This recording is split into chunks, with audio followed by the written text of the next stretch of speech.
বান্দা নিজের আমল নামাটা তোমারটা তুমিই পড়ো, কারো সাহায্য না।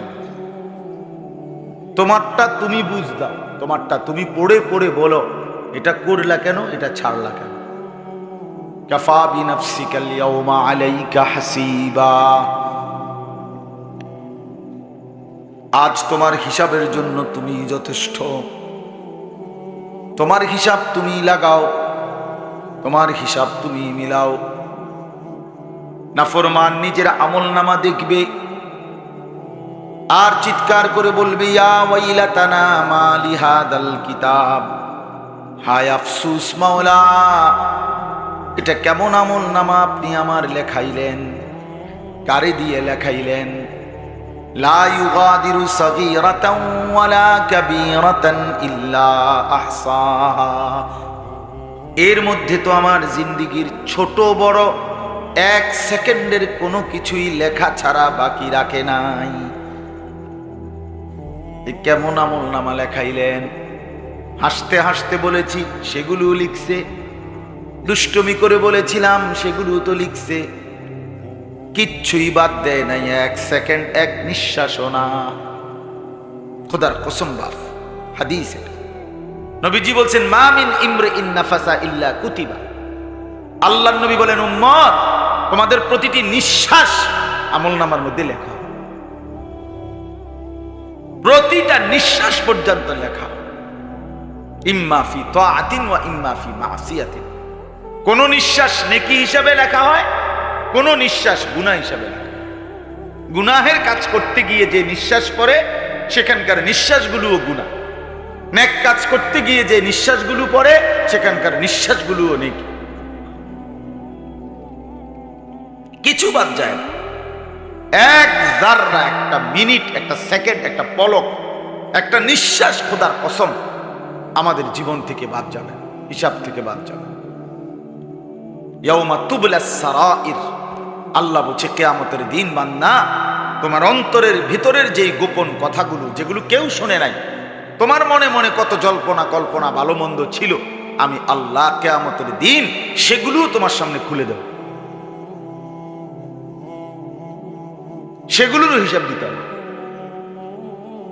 এত অসৎ কল্পনা কেন করবে, এত বিশ্রী বাজে কল্পনা কেন করবে।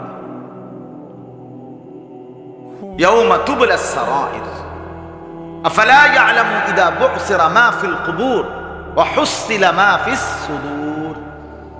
আল্লাহ তাআলা বলেন, যখন তোমাকে কবর থেকে হাসরের ময়দানে উঠানো হবে বান্দা, সেদিন তোমার অন্তরের সুদূর, কলিজার ভিতরে যেই কথাগুলো ছিল আমি আল্লাহ সেগুলো তোমার সামনে পেশ করে দেব।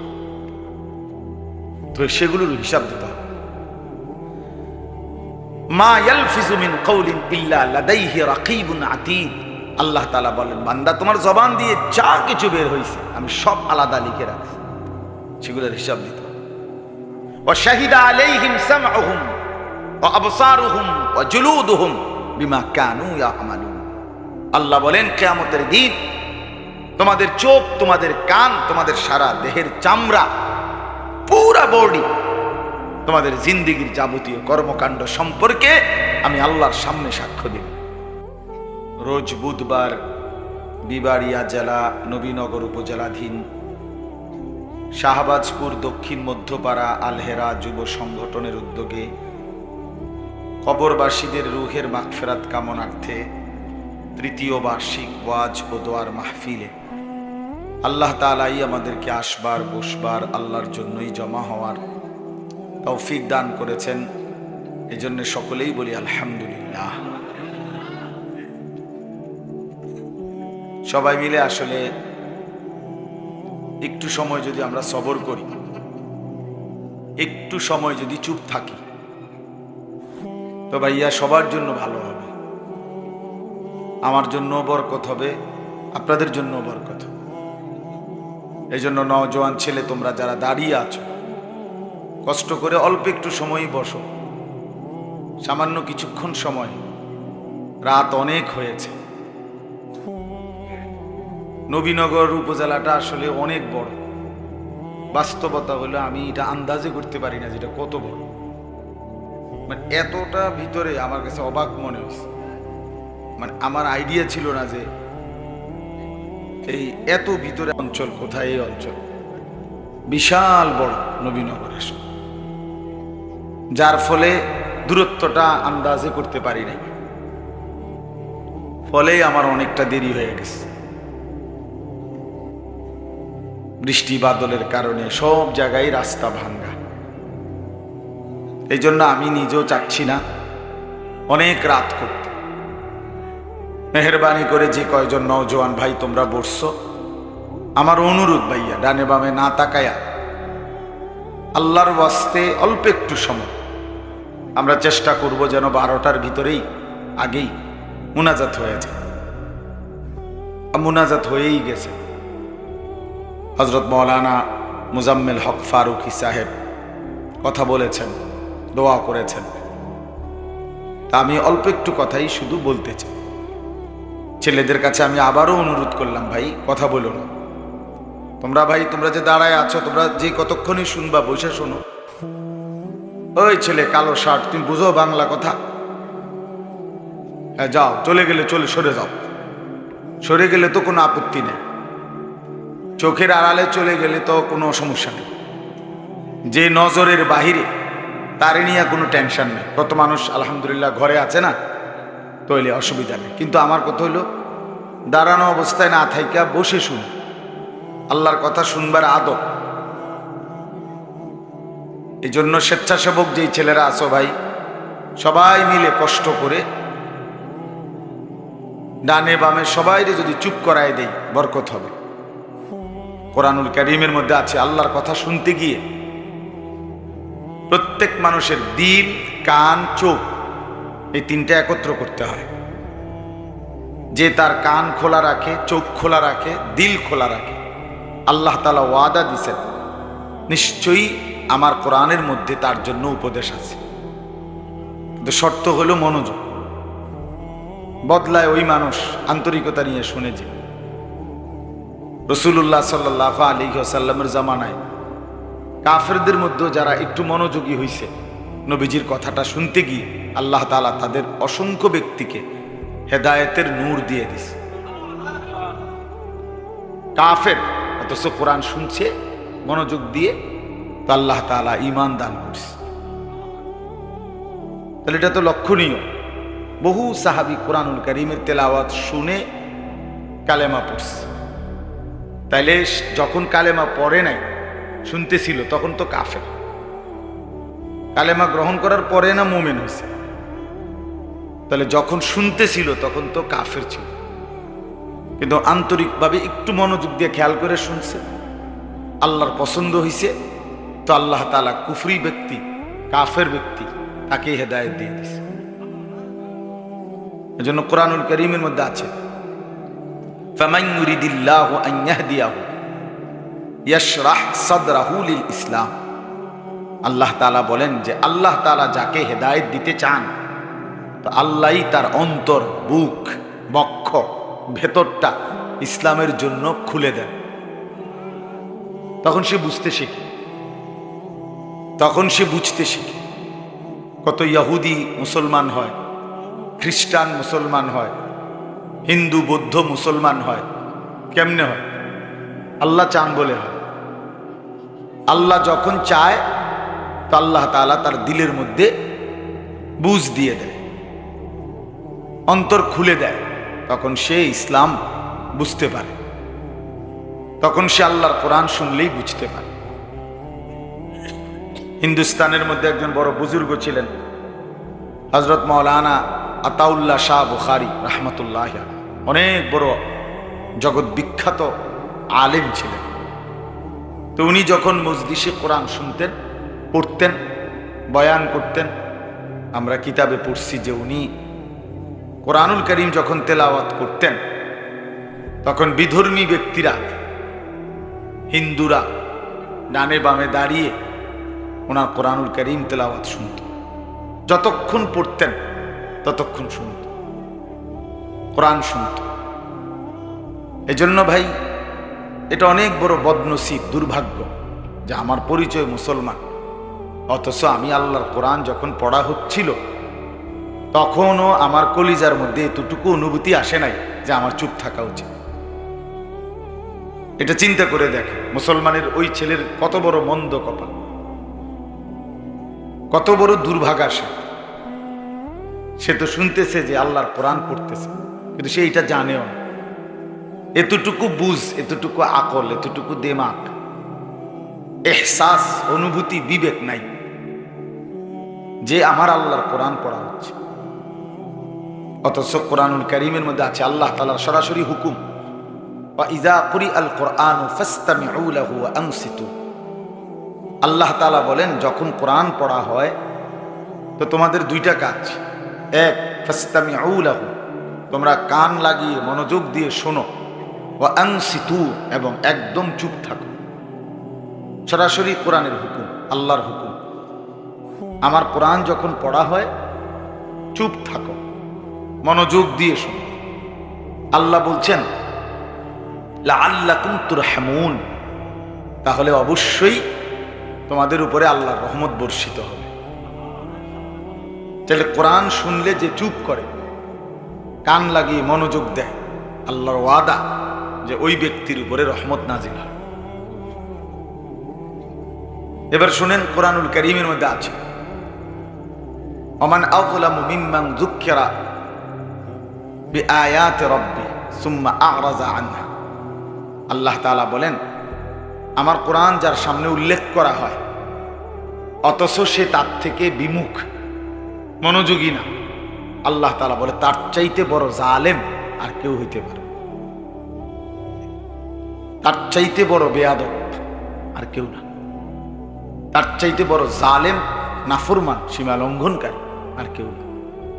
সরাসরি কোরআন আয়াত, আমার আয়াত, আমার কোরআন পড়া হচ্ছে অথচ সে তার প্রতি মনোযোগী নয়। সুম্মা আ'রাদা আনহা, সে তার থেকে বিমুখ। আল্লাহ তাআলা বলেন ওটা হচ্ছে সবচেয়ে বড় জালেম। ইন্না মিনাল মুজরিমিনা মুনতাকিমুন। এরপরে বলেন আল্লাহ এমন নাফরমান থেকে আমি আল্লাহ ওয়াদা দিলাম আমি নিজে প্রতিশোধ নেব।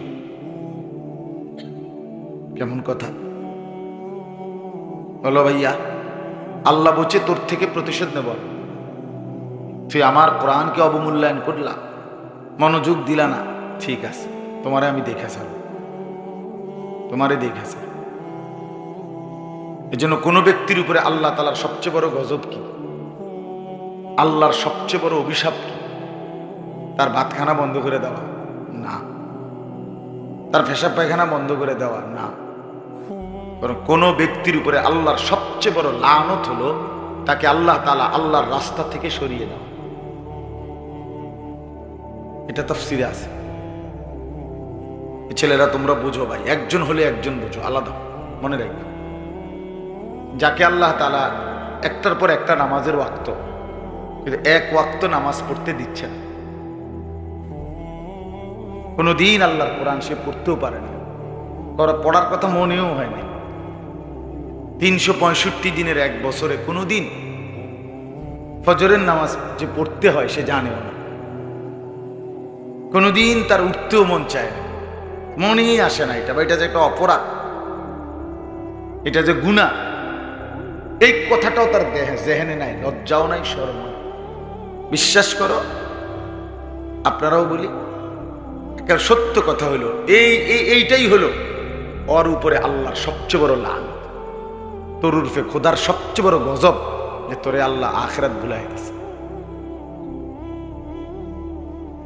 তোমারে আল্লাহ বন্দিগি ভুলাই দিছে, তোমারে কুকুর, বিড়াল, গরু, ছাগল, কীট পতঙ্গ, জন্তু জানোয়ারের মতো শুধু খাওয়াইতেছে আর ঘুমাইতেছে, পেশাব পায়খানা করতেছে, আর যৌন চাহিদা মানে লজ্জাস্থানের চাহিদা মিটাইতেছে।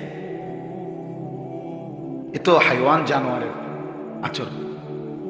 আল্লাহ তাআলা যেন বলছে তোরে আমি ছাগল কুকুরের মতো খাওয়াইলাম, ঘুম পাড়াইলাম, পেশাবে ধরলে পেশাব করিস, টয়লেটে ধরলে বাথরুমে যাইস, পেটের বুকলালে ভাত খাবি, আর শাহওয়াত তোর লজ্জাস্থানের চাহিদা পূরণের জন্য নারী, ছবি, নর্তকী, উলঙ্গ দৃশ্য, মোবাইল, নাচ গান, জিনা ব্যভিচারের দৃশ্য, নিজের হাতকে গুনার কাজে লজ্জাস্থানে ব্যবহার করা, মেয়ের পিছনে ঘোরা, সারা রাত মোবাইলে উলঙ্গ ছবি দেখা, এই জানোয়ারের এক জিন্দিগি তোরে দিয়ে দিলাম, যা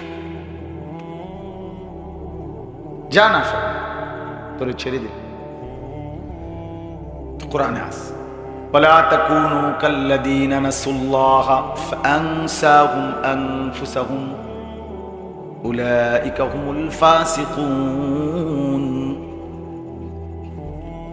রব্বুল আলামিন বলেন, বান্দা এই পরিমাণ আমি আল্লাহকে ভুলে যেও না। যদি লম্বা সময় আমি আল্লাহকে ভুলে যাও, একদিন আমি তোমার নিজেকেই তোমার থেকে ভুলিয়ে দেব। আর কোনোদিন মনে পড়বে না তুমি মুসলমান, কোনোদিন মনেও পড়বে না তুমি কবরে যাবা, কোনোদিন মনেও পড়বে না তুমি হাসরের ময়দানে দাঁড়াবা, আল্লাহর সামনে বিচারের কাঠ গড়ায় দাঁড়াইবা। এটা টোটালি ভুলে যাবে। আল্লাহ বলেন, এটাই হলো আমি আল্লাহর সবচেয়ে বড় শাস্তি, সবচেয়ে বড় লানত। ভাতের কষ্ট, তরকারির কষ্ট, এগুলো তেমন কিছু না, এগুলো আসে যায়। দুনিয়াতে কখনো মানুষ ক্ষুধার্ত থাকে, কখনো পেট ভরে ভাত খায়, এটা এটা এটা স্বাভাবিক। কখনো রোদ, কখনো বৃষ্টি, কখনো আলো, কখনো অন্ধকার, কখনো সকাল, কখনো দুপুর, কখনো রাত, কখনো দিন, কখনো হাসি, কখনো কান্না, কখনো আনন্দ, কখনো বেদনা, কখনো অস্থিরতা, কখনো আনন্দ ফুর্তি। এই একদম স্বাভাবিক বিষয়। এটা সকলের জন্য আল্লাহ তাআলা দিচ্ছে, এটা তেমন কিচ্ছু না। কিন্তু প্রকৃত মুসিবত হলো আল্লাহকে ভুলে যাওয়া, নিজেকে ভুলে যা। আমি আসলাম কোত্থেকে, কে আমারে পাঠাইলো, কেন পাঠাইলো, কোথায় আসলাম, যাব কোথায়, আমার উচিত ছিল কি, আমি করতেছিটা কি, এই কোনো বোঝাপড়া নাই হৃদয়ের মধ্যে, এমন কোনো উপলব্ধিও নাই, জানাশোনাও নাই। এই জিন্দিগি ভাইয়া সবচেয়ে বড় লানতের জিন্দিগি। যে তার গন্তব্য চেনে না, মঞ্জিল জানে না, কোথায় গিয়ে তার এই শাহওয়াত থামে। আপনি একটা ছেলেকে জিজ্ঞেস করেন যে বাবা, তুমি যে মোবাইলে উলঙ্গ ছবি দেখো, শেষ পর্যন্ত কতদিন পরে তোমার এই নেশাটা কাটবে? কতদিন দেখলে, কত নারী দেখলে তোমার তৃপ্তি হবে? তোমার আইডিয়াটা কি? একজনও বলতে পারবে। লোনা জলে তৃষ্ণা মেটে না। লোনা জলে কি মেটে না? অর্থাৎ যে পানি লবণাক্ত, ওই পানিতে কখনোই তৃষ্ণা মেটে না। তৃষ্ণা মিটতে হলে কি পানি পান করতে হবে? মিঠা পানি পান করতে হবে। লোনা জল দিয়ে কি হয় না তৃষ্ণা। ঠিক কোনো গুণা দিয়ে মানুষ তৃপ্ত হয় না। এটা একটা গুরুত্বপূর্ণ মূলনীতি। কেউ যদি সারা পৃথিবীর নারী ও উলঙ্গ দেখে, যেহেতু গুনাহ এটা, এর তৃপ্তি হবে না। কিন্তু একজন পুরুষ, হালাল একজন স্ত্রী, তার 70 বছর পার হয়ে যায়। কেন? এটা হালাল। যে এক সাগর মদ যে খাবে, তার তৃপ্তি হয় না, কারণ এটা হারাম। এক গ্লাস পানি পান করলে তার তৃপ্তি হয়ে যায়, কারণ এটা হালাল। যে এই জন্য ভাইয়া এটা বোঝা উচিত। এতটুকু বুঝ দিমাগ আজকে আমরা আমাদের সন্তানদের জীবনে দিতে পারি নাই। আফসোস, না আল্লাহ চিনাইতে পারলাম, না আখিরাত চিনাইতে পারলাম, না নিজের পরিচয়টাই চিনছে, কিছুই জানে না। মুসলমান পরিচয়টা কি? চেহারা, সুরত, চুল, লেবাস, জামা, শার্ট, কথাবার্তার স্টাইল, সারাদিনের হাঁটা চলা, কিচ্ছুর সাথে ঈমান, ইসলাম, কোরআন, সুন্নাহ ন্যূনতম কোনো সম্পর্ক নেই। এটা কি অপদার্থ মুসলমান? এটা কেমন মানুষ? কোরআনুল কারীমের মধ্যে আছে, আল্লাহ তাআলা বলছেন, নিজের ইচ্ছা মতো যে চলে, মনের ইচ্ছা মতো, আমার মনে যা চায়, আমার মনে যা চায় তাই। খোদার কসম আল্লাহ বলছে, সে মানুষ নয়, সে চতুষ্প জন্তু, জানোয়ার। কোরআনের আয়াত, এটা সরাসরি কোরআন। আল্লাহ তাআলা বলছে, যে মনের ইচ্ছা মতো চলে। আপনি জিজ্ঞেস করেন ছেলেটাকে, তুমি চুল এভাবে রাখছো কেন? আমার মন চাইছে। তুমি এভাবে ঘুরতেছো কেন? আমার মন চাইছে। তুমি সারাদিনে এক ওয়াক্ত নামাজ পড়ো না কেন? আমার মন চাইছে। তুমি এখন শুয়ে রইছো কেন? আমার মন চাইছে। তুমি এখন ঘুরো কেন? আমার মন চাইছে। তুমি এই মেয়েটারে বিরক্ত করলা কেন? আমার মন চাইছে। আপনার কি? আপনার কি সমস্যা? এই যে এই গাদ্দার, এই বেয়াদব, এই অপদার্থ, তারটা তো কোনো জিন্দিগি না। ওই কোনো মানুষের জীবন ধারণ করছে না। এই জন্য ছেলেরা বাপ, কমপক্ষে কারো জন্য না বুঝলাম, নিজেরটুকু বুঝো। আমার সবসময়ের কথা এটা। তোমারটাই ভাবো না, তুমি আপাদমস্তক মানুষ কিনা, মুসলমান কিনা, নিজের কমপক্ষে মানুষ এত বোকা তো হয় না। একেবারে নিজের ব্যাপারেও একটু হুঁশ নাই। এটা কি জীবন? এটা কেমন জিন্দেগি? কেমন জীবন এটা ভাইয়া?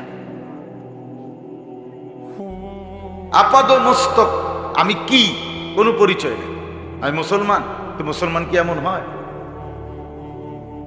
মুসলমান এই এক ওয়াক্ত নামাজ পড়ে না, এই হাইওয়ান কিভাবে মুসলমান? কথা বলেন না কেন? কোনদিন ফজরের নামাজ পড়ে না এই হাইওয়ান, এই চতুষ্প জন্তু, এটা মুসলমান হবে কেন? বলেন, এর মুসলমান কোন যুক্তিতে বলতে হবে? কি কারণ? রাসূলুল্লাহ সাল্লাল্লাহু আলাইহি ওয়াসাল্লাম বলেন, ফারকু মা বাইনানা ওয়া বাইনাল কুফরি আস-সালাহ। নবীজি বলেন, আমাদের মাঝে আর কাফেরের মাঝে পার্থক্য নামাজ। সাফ হাদিস, পরিষ্কার হাদিস। কোন লোক মুসলমান নাকি কাফের, নবীজি বলছে চিনতে হলে পার্থক্য কি? নামাজ। তাহলে যে কপালে সেজদা নাই সে মুসলমান কিভাবে? বলেন ভাই। রাসূলুল্লাহ সাল্লাল্লাহু আলাইহি সাল্লাম তো তাকে মুসলমান বলে নাই। তুমি কইলে বল, তুমি ভোটার আইডি কার্ডে লিখলেই কি, জন্ম নিবন্ধন সনদে লিখলে কি, কাগজ দিয়ে তো হাসরের ময়দান না। কবরে আইডি কার্ড জমা নিবে না, সেজদা জমা নিবে। কবরে আইডি কার্ড নিবে না। এই জন্য বাবারা, দয়া করে প্রত্যেকে ভাবা উচিত। কোরআনুল কারীমের মধ্যে আছে, আল্লাহ তাআলা হাসরের ময়দানে বলবে, ইকরা কিতাবাক, বান্দা নিজের আমলনামাটা তোমারটা তুমিই পড়ো, কারো সাহায্য নাও। তোমারটা তুমি বুঝ দাও, তোমারটা তুমি পড়ে পড়ে বলো, এটা করলা কেন, এটা ছাড়লা কেন। কাফা বিনাফসিকাল ইয়াউমা আলাইকা হাসিবা। আজ তোমার হিসাবের জন্য তুমি যথেষ্ট। তোমার হিসাব তুমি লাগাও, তোমার হিসাব তুমি মিলাও। নাফরমান নিজের আমলনামা দেখবে আর চিৎকার করে বলবে, ইয়া ওয়াইলাতানা মা লিহাদাল কিতাব, হায় আফসুস মাওলা, এটা কেমন আমলনামা আপনি আমার লেখাইলেন, কারে দিয়ে লেখাইলেন। লা ইউগাদিরু সাগীরাতান ওয়ালা কাবীরাতান ইল্লা আহসাহা। এর মধ্যে তো আমার জিন্দেগির ছোট বড় এক সেকেন্ডের কোনো কিছুই লেখা ছাড়া বাকি রাখে নাই। এই কেমন আমলনামা লেখাইলেন? হাসতে হাসতে বলেছি, সেগুলো লিখছে। দুষ্টমি করে বলেছিলাম, সেগুলো তো লিখছে। কিচ্ছুই বাদ দেয় নাই, এক সেকেন্ড, এক নিঃশ্বাসও না। খোদার কসম বাপ, হাদিস এটা। নবীজি বলছেন, মা মিন ইমরিইন নাফাসা ইল্লা কুতিবা। আল্লাহর নবী বলেন, উম্মত, তোমাদের প্রতিটি নিঃশ্বাস আমলনামার মধ্যে লেখা হয়। প্রতিটা নিঃশ্বাস পর্যন্ত লেখা। ইম্মা ফি তাআতিন ওয়া ইম্মা ফি মাসিয়াতিন। কোন নিঃশ্বাস নেকি হিসাবে লেখা হয়, কোন নিঃশ্বাস গুনাহ হিসাবে লেখা হয়। গুনাহের কাজ করতে গিয়ে যে নিঃশ্বাস পড়ে, সেখানকার নিঃশ্বাসগুলোও গুনাহ। নেক কাজ করতে গিয়ে যে নিঃশ্বাসগুলো পড়ে, সেখানকার নিঃশ্বাসগুলোও নেকি। কিছু বাদ যায় না। এক যাররা, একটা মিনিট, একটা সেকেন্ড, একটা পলক, একটা নিঃশ্বাস, খোদার কসম আমাদের জীবন থেকে বাদ যাবে, হিসাব থেকে বাদ যাবে। ইয়াউমা তুবলাস সারাইর, আল্লাহ বলছে কিয়ামতের দিন বান্দা তোমার অন্তরের ভিতরের যেই গোপন কথাগুলো, যেগুলো কেউ শুনে নাই, তোমার মনে মনে কত জল্পনা কল্পনা ভালো মন্দ ছিল, আমি আল্লাহ কিয়ামতের দিন সেগুলো তোমার সামনে খুলে দেব, সেগুলোর হিসাব দিতে হবে। এত অসৎ কল্পনা কেন করবে? এত বিশ্রী বাজে কল্পনা কেন করবে? ইয়াউমা তুবলাস সারাইর আফালা ইয়ালামু ইযা বু'সিরা মা ফিল কুবুর ওয়া হুসিলা মা ফিস সুদূর। আল্লাহ তাআলা বলেন, যখন তোমাকে কবর থেকে হাসর